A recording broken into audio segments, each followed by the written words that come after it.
17টা বছর সবাই অপেক্ষা করছিল কখন নির্বাচন হবে, কখন আওয়ামী লীগ একটা সুষ্ঠু নির্বাচন দেবে। তো আওয়ামী লীগ তো দেয় নাই বা বিএনপি নির্বাচনে আসে নাই। এখন আওয়ামী পরবর্তী যে সময়টা আগামী ডিসেম্বরে জাতীয় নির্বাচন হবে। এখন এই যে জাতীয় নির্বাচনে আসন কয়টা, 300 বা 350 হইতে পারে ম্যাক্সিমাম। তো 350 আসনে বিজয়ী হবে কয়জন? 350 জন। দলীয় প্রতীক পাবে কয়জন? 350 জনই অথবা 300 জন। এই যে 17 বছর যাবৎ বাংলাদেশে এত বিএনপির নেতা কর্মী, প্রত্যেক এলাকায় একাধিক ক্যান্ডিডেট, ধরেন 5 জন 7 জন এখন থেকে দল গোছাচ্ছেন, মিছিল মিটিং করছেন, বিভিন্ন জায়গায় লবিং টবিং করছেন। তো তাদের অবস্থা কি হবে? এর মধ্যে যারা চালাক তাদেরকে অনেকটা টোপ দিয়েছে জাতীয় নাগরিক পার্টি মানে এনসিপি। আবার অনেক নেতারাই আছেন, তারাও আইডিয়া করতেছেন যে না, দল ক্ষমতায় গেলে লাভ হবে কি ভাই, আমি তো এমপি হইতে পারবো না। এরকম যারা একটু চিন্তা ভাবনার মধ্যে আছে, এমপি হইতে চাই বাবা, তো তারা আবার একটু বুদ্ধি করছে, কৌশল করছে। এনসিপি যে দাওয়াতটা দিচ্ছে মানে জাতীয় নাগরিক পার্টি ছাত্রদের দল, সেটাতে আবার তারা সাড়াও দিচ্ছে। যদি বিষয়টা এমনই হয় তাহলে বিএনপিকে তলে তলে রেতে কাটা শুরু করছে জাতীয় নাগরিক পার্টি। আর এই রেতে কাটা পর্যায়ে কারা হাত বাড়াচ্ছে, যাদের এই কনসেপ্টটা ভিতরে আছে, আমি মনে হয় এবার নমিনেশন পাবো না, তাহলে আর রাজনীতির লাভ কি? আবার আমাদের রাজনৈতিক নেতাদের একটা চরিত্র আছে, যিনি নমিনেশন পান তার যারা বিরোধী ক্যান্ডিডেট থাকে দলেরই, তিনি পাওয়ারে গেলে তাদেরকে সবার আগে এলাকা থেকে দৌড়ান, খেদান, মামলা দেন, হেনস্থা করেন। সো এই সিদ্ধান্তটা কোথাও না কোথাও হয়তো ওই জায়গা থেকে আসছে।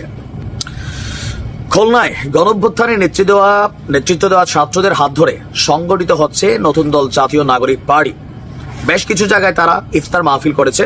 আর আগামী রোববার খুলনা ক্লাবে বড় পরিসরে গণঅভ্যুত্থানে যারা শহীদ আহত পরিবার, রাজনৈতিক সামাজিক নেতা, তারপর সুধীবৃন্দ আছেন, তাদেরকে নিয়ে আর একটা ইফতার মাহফিলের কথা আছে। এরই মাঝখানে এখানে নাম উঠে এসেছে যে বৈষম্য বিরোধী ছাত্র আন্দোলনের সঙ্গে থাকা খুলনা মহানগর বিএনপি সাবেক কোষাধ্যক্ষ আরিফুর রহমান মিঠু, তিনি এনসিপিতে যোগ দিচ্ছেন। এটা ইতিমধ্যে আলোচনায় চলে এসেছে। ইভেন খুলনার কমিটিতে বড় একটা পদেই তাকে পাওয়া যাবে। কেন? কারণ বিএনপির কমিটিতে তিনি হয়তো বড় পদ পাওয়ার মতন যোগ্যতা নেই, অথবা তিনি পাবেন না, আশা করে নিছেন। সো নতুন দল, এখানে তার মূল্যায়ন হবে। আবার এনসিপিও চাচ্ছে কিছু ক্যারেক্টার, সারা বাংলাদেশে তারা প্রার্থী দিতে গেলে তাদের ক্যারেক্টারগুলোকে মানুষ চিনে না। সো লাইক বিএনপি, জামাত ইসলাম, আওয়ামী লীগ বাদ দিয়া বাকি যে পার্টিগুলো আছে সেখান থেকে যারা একটু ফেমাস লোকাল এরিয়াতে, তাদেরকে কিন্তু পিক করার একটা পরিকল্পনা আমরা দেখছি এনসিপির মধ্যে। এবং এনসিপি বলছে যে আপনার বৈষম্য বিরোধী ছাত্র আন্দোলন এবং জাতীয় নাগরিক কমিটির মধ্যে যারা, এই টিমটার মধ্যে যারা রাজনীতিতে আসতে চায় এবং সমমনা ছাত্র জনতা নিয়ে তারা রাজনীতি করতে চায়, তাদের নিয়ে নতুন দলের কমিটি গঠন করা হবে। নাগরিক কমিটির সেটআপই হচ্ছে নতুন দলের কাজ এগিয়ে নেওয়া। তো তারা এ নিয়ে বিভিন্ন জায়গায় আপনার বিভিন্ন রাজনৈতিক দল যারা একটু বড় বড় ব্যক্তিত্ব আছেন তাদের সাথেও যোগাযোগ রাখছেন। এদের মধ্যে যারা ম্যানেজ হচ্ছেন তাদেরকে তারা তাদের দলের মধ্যে জায়গা দিচ্ছেন। এখন এইভাবে জায়গা দিলে এটা বিএনপির জন্য ক্ষতিকর। কেন এবার বলি, ধরেন ওই যে বললাম না, সারা দেশে 350 জনই হবেন বা 330 বা সামহাও 300। এর বাহিরের যে টিমটা, এদের মধ্যে একটা শ্রেণী লোকালে যদি এনসিপিতে চলে যায়, লোকাল মাঠে আপনার একটা বড় ধরনের হাড্ডাহাড্ডি। বিকজ জাতীয় নাগরিক পার্টিকে কিংস পার্টি বলা হচ্ছে। প্রশাসন থেকে শুরু করে সব জায়গায় তাদের একটা দৌরাত্ম্য আছে, পজিটিভ সুযোগ সুবিধা নেওয়ার একটা বিষয় আমরা দেখছি। এমন যে নতুন একটা দল আসছে, তারা আর কি বিষয়টা তা না, তাদের কাছে বিএনপি অনেক ক্ষেত্রে অসহায়।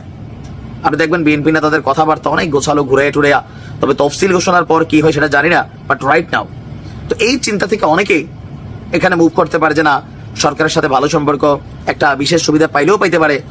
সামহাও অনেকের মনে অনেক চিন্তা ভাবনা, যে কোনো সেট আপও থাকতে পারে নির্বাচন নিয়ে, সো আমরা চলে যাই। আর আমাদের যারা আমজনতা আছি, কর্মী ভাই, দল টল আমরা চাই না। আমরা মনে করি ভাই যেই দল আমি এই দল। আপনি বোঝেন নাই, আমরা ফেসবুকে বাপ ভাইরে নিয়ে সারা জীবনে যতগুলো পোস্ট না দিই, প্রিয় অভিভাবক, আমার গার্জিয়ান, রাজনৈতিক নেতাদেরকে নিয়ে এর থেকে ঘন ঘন পোস্ট দেই। আর দেখেন আপনার ফ্রেন্ড লিস্টে আছে।